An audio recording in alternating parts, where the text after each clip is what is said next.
Welcome to Ecom Talk. Today we have a special guest, Eric Castellano, longtime successful Amazon seller who has built real result reselling and navigating an Amazon marketplace at a high level.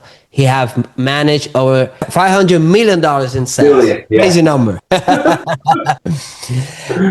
And today's topic is how to become successful on Amazon today. But before, Eric, tell your story, so everybody knows who you are. Yeah. So what's up, everybody? Alexi, appreciate you having me on here. I've been selling on Amazon for 14 years. It'll be 14 years in just a couple months. So I'm an OG in this space. And to Alexi's point, we've done over $500 million in sales, and we've helped other sellers generate close to $4 billion in sales as well. So we have a lot of experience and been doing this for a very long time. But Amazon today is completely different than it was 14 years ago, 10 years ago, 5 years ago, even 2 or 3 years ago. When I first started, it was all arbitrage, big club stores, Costco, BJ's, picking up in a van products every single day, sometimes multiple times a day. And just like that hustle that I'm sure people listening to this are very familiar with and used to, just grinding it out, finding as many products as possible. And then after 2 or 3 years of doing that and growing to 5 or 6 million a year, we broke into wholesale, which was a game changer for us. More quantities, better pricing, just more growth opportunity. And then about 5 years ago, we started also getting into brand direct, brand exclusive, which gave us increased margins, less issues with Amazon as far as ungating and transparency enrollment. And we've been doing now a mix of wholesale, brand exclusive, private label for probably about 5 or 6 years now. It's been a game changer. Yes, definitely. The game has changed a lot. Eric, in your experience, they also dealing a lot with the people who just starting to sell on Amazon, right? Yes. Because the game changed so much, what is your advice when you just starting? When you want to start small, because again, before it was just arbitrage, you buy products, small quantity, you can try it and you start scaling. But what is the strategy that they can use now in a similar way? Yeah. So I think arbitrage is still viable for newer sellers.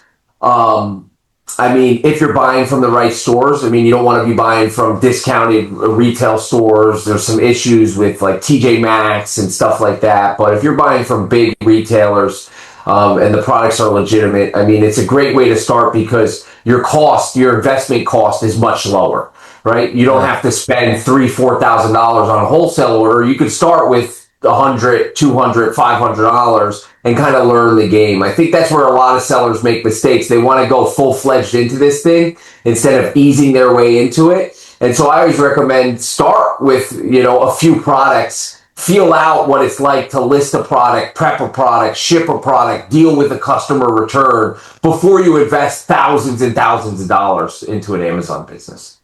Yeah, totally agree. At the beginning, you need to have the less risk possible, right? Yeah. Because so many things can go wrong, right? So you don't wanna risk a lot of capital at the beginning. Yeah. And then one more thing I'd recommend is get a mentor, get somebody in your corner who has done this before and understands how to navigate Amazon, because Amazon's terms of service is always changing. That means their rules are changing and the marketplace is evolving, right? So it's complicated to stay up to date with all of that stuff when you're new. So if you can join a community where there's live calls and a private community where you can actually ask questions and there's updates to these changes, then you don't have to put in that effort and legwork as much as you would if you were doing it by yourself. What would be the latest change that you think was massive on Amazon? So it's actually one that's going to affect on March 12th. It's DD +7, delivery date +7. So on March 12th, the way it's worked prior to then is, as far as payments go from Amazon, when an order was shipped from an Amazon fulfillment center, those funds were available in your next disbursement. But now after March 12th, the shift is delivery date plus 7 days, which is DD plus 7. So now once the item is delivered, Amazon will hold those funds for an additional 7 days before those funds are released into your available balance. So, I mean, that's adding 10 to 12 days to your cash conversion cycle just right there. I think that's one of the biggest changes where sellers are going to feel the impact when that goes into effect in less than a month. Yeah. One of the other questions that I have here is just, you just mentioned that part, how the best way to manage the cash flow with Amazon, because there's so many moving parts. Yeah. And you as an experienced seller, I can imagine it's a lot to manage, and the cash flow is one of the biggest issue. What is the secrets, or how do you manage yours? Yeah. So I think initially most people will start with credit cards. So we'll start there. That's how I started with my business, juggling 2 to 4 different credit cards, putting all my purchases on credit cards. And I think it's very important to not only have multiple credit cards, let's call it 3 in this example. So when you have 3 credit cards, you want to communicate with those companies and stagger the cut dates and due dates on those credit cards. So you have available cash throughout the month. So an example will be credit card 1 is due on the 1st. You make credit card 2 due on the 15th, and credit card 3 due on the 30th. And you want to align these with your Amazon disbursements back into your bank account so you always have funds to pay them. And then additionally, understanding your cut date, which is the final day that the charges are billed to you on that credit card, you want to place a majority of those purchases a day or 2 after that cut date, because you get to use credit card float, which could essentially add 20 to 25 days to your payment period. So instead of paying your credit card every 30 days, you essentially have close to 50 days of payment terms with those credit cards. So when you're juggling multiple credit cards and staggering them throughout the month, you really get to capitalize on that credit card usage and use free money to grow your business. Got it. And let's say the credit cards are outside the formula. Let's say you're dealing with the vendors and you're dealing with the Amazon itself, the disbursement. What is your formula for that? What do you mean? Can you repeat the question? Yeah, the cash flow, right. Because when let's say you found a brand or you found a product that is selling well, and now you wanna continue growing, right? Yeah. And the cash flow is always going to be an issue. For me, I mean, I've been selling for 12 years. Yeah. Cash flow is always an issue for me. Yeah. So I don't know if there's any secrets to that, because it's always an issue. It's always an issue. There is. So the first thing would be understanding the cash conversion cycle, right? Which is essentially the average time, and it's different for every single seller, but the average time it takes for you to buy a product where money disappears from your account until it's available back into your account. So for the average for most sellers is right around 35 to 40 days, where you purchase a product, you ship it to your warehouse or to your house, you prep it, ship it to Amazon, it becomes available, you sell it, you get the cash dispersed into your disbursement, and then it's available in your bank account. So understanding that time frame is very important, and then cutting down that time frame as much as possible is crucial as well. And the best way to cut down that time frame is a few ways, right? One, being efficient in your system. So paying a little more for quicker shipping to get to you or to Amazon instead of extended ship times. Additionally, leveraging net terms. And for anybody who doesn't know what net terms are, this is actually when a supplier will give you a 10, 20, 50, $100,000 credit for an X period of days, 14, 21, 30, 45 days, where you don't even have to pay for the inventory when you purchase it. They give it to you, and then you owe them later down the road. Right. Yeah, the terms and then additionally, go ahead. Yeah, the terms are definitely a help. They help when you try to ask for the terms with the vendors. Yeah. So now my next question will be, how do you find those good vendors? What would be your approach and your way of doing it? Yeah. So it used to be 2 primary methods. Now with AI, it's 3. The go-to would be Google searches, right? You hop into Google. You switch over to the maps option and you search by keywords like grocery distributors, New Jersey, beauty suppliers, Miami, right? And you start searching within your area or the area that your prep center's in to factor in shipping costs. And you start searching for suppliers, and it's an outreach game at that point, right? Your goal one is to create a list in Excel with 50 to 100 suppliers. And then goal two is to actually start picking up the phone and calling those suppliers. It's not 2020 anymore where you could email a bunch of suppliers and open up 5 or 6 accounts. You need to pick up that phone in today's day and age to separate yourself from the herd, because hundreds of other sellers are sending bulk emails to these vendors, and a lot of these vendors aren't even opening them. They're ignoring them. So when you pick up the phone, you increase your chances drastically,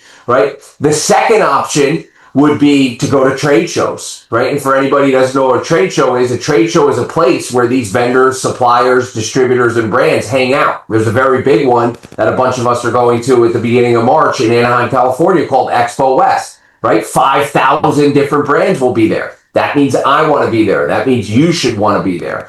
So very important. And now the third, which didn't exist 2 or 3 years ago, is AI, right? If you have 2 or 3 good suppliers already, ask Chat or Gronk, hey, I'm working with this supplier. Can you provide me 5 of its top competitors in the space? And boom, you have 5 new suppliers to reach out to. Interesting. Yeah, that part I haven't done it. Asking the ChatGPT the top competitors. That's a good one. Yeah, game changer.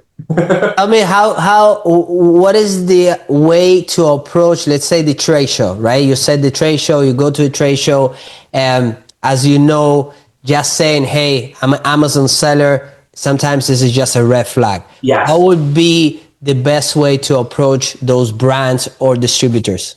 Yeah. So step number 1 would be, whenever you register for a trade show, you never want to select that you're e-commerce or e-tail, because then on your badge, it's going to say either Amazon seller or e-commerce, and you're going to get immediately judged as soon as you walk up to a booth, whether it's a brand or a wholesaler. They're going to look down at your name badge. They're going to see your name. They're going to see your title, and then they're going to see your location. And finally, they're going to see what business you're in. And if it says Amazon seller, e-commerce, they're judging you before you even open your mouth. So you want to register as either like a mom and pop brick and mortar store, in retail, or even as a distributor or a wholesaler, even if you're not, right? Because you don't want to lose the conversation before it even happens.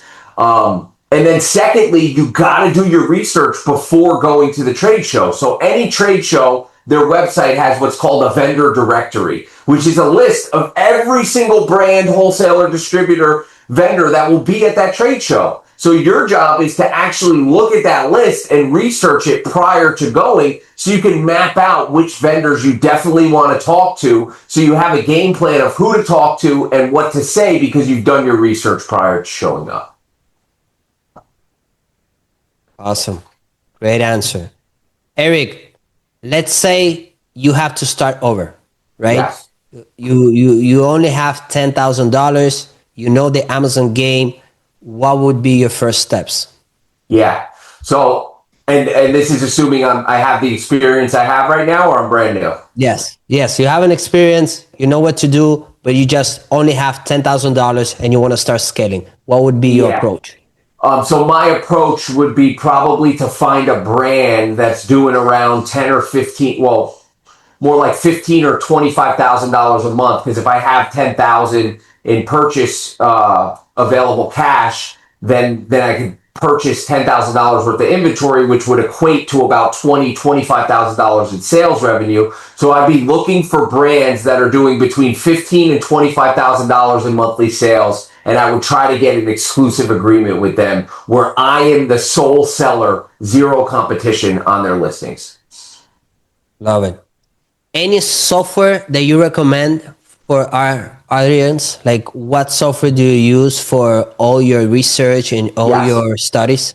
Yes. So on the wholesale side, the software we use to scrape wholesale catalogs and put together big purchase orders quickly is a software called Source Correct. It's the best UPC scraper in the world. I mean, it's very systemized. Not only can you scrape wholesale catalogs and put together purchase orders fast, But once the inventory is shipped to you, you can also scan and receive the inventory into the software. You can also submit discrepancy reports in the software for missing, damaged units, overages. And then you can also prep the inventory and ship the inventory all in one software. Absolute game changer. The second software would be Smart Scout. This is where I do a lot of brand research, right? What brand should I be targeting for exclusive agreements to partner with and bring them into my storefront, or even sell the products under their storefront? Smart Scout is revolutionary. And then the other two softwares that are like a must are an Amazon calculator like AZ Insight, and then Keepa obviously is a 100%. You need Keepa. If you don't have Keepa, you're not even an Amazon seller. That's true. If you don't use Keepa, you just don't know what you're doing. No. Eric, thank you very much. Thank you for your time. Your experience is always amazing, and I hope I see you around. Yeah, absolutely, Alexi. Appreciate your time as well, man. Thank you.